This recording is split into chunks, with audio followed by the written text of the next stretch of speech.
محترم بھائیوں اور پیاری بہنوں، آج ہم ایک ایسے مسئلے پر بات کرنے جا رہے ہیں جو آج ہر دوسرے گھر کی کہانی بن چکا ہے۔ قرض۔ کسی پر گھریلو قرض ہے، کسی پر کاروبار کا، کسی پر علاج کا اور کسی پر شادی بیاہ کا۔ راتوں کی نیند اڑ جاتی ہے، دل پریشان رہتا ہے، چہرے پر سکون نہیں ہوتا۔ سوال یہ ہے، کیا قرض آنا اللہ کی ناراضی کی علامت ہے؟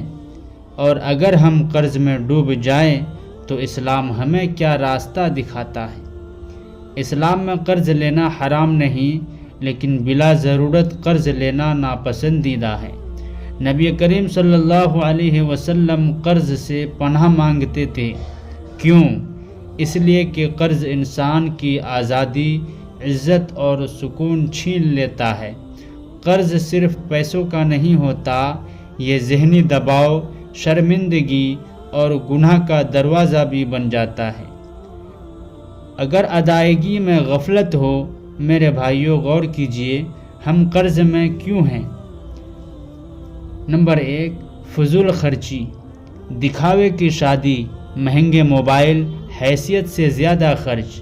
نمبر 2، حرام کی کمائی، سود، دھوکہ، ناجائز طریقے۔ حرام کمائی میں برکت نہیں ہوتی، پیسہ آتا ہے، ٹھہرتا نہیں۔ نمبر 3، اللہ پر توکل کی کمی۔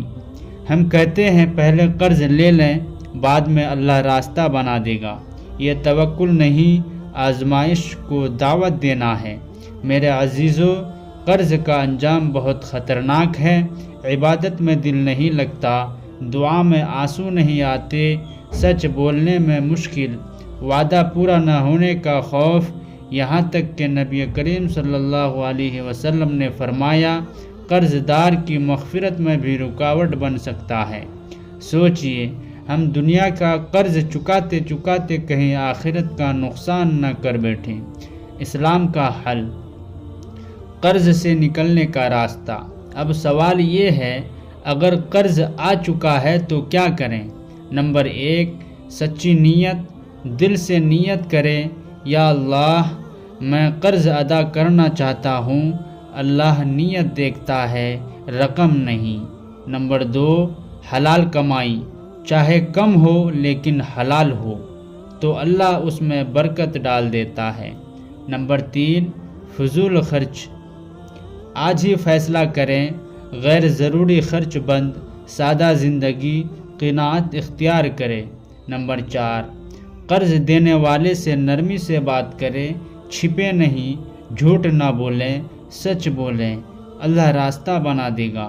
نمبر 5، دعا اور ذکر، روزانہ یہ دعا پڑھیں، اے اللہ، مجھے حلال سے کفایت دے اور حرام سے بچا، اور اپنے فضل سے مجھے سب سے بے نیاز کر دے۔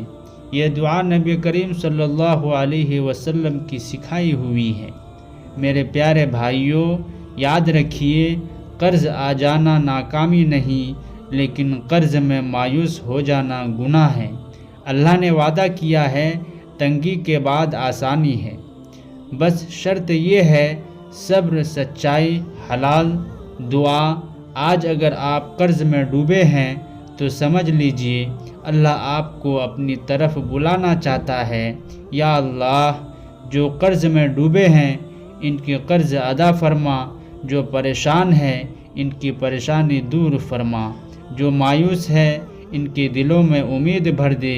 یا اللہ، ہمیں قرض سے بچا، اور اگر آ جائے تو عزت کے ساتھ نکال دے۔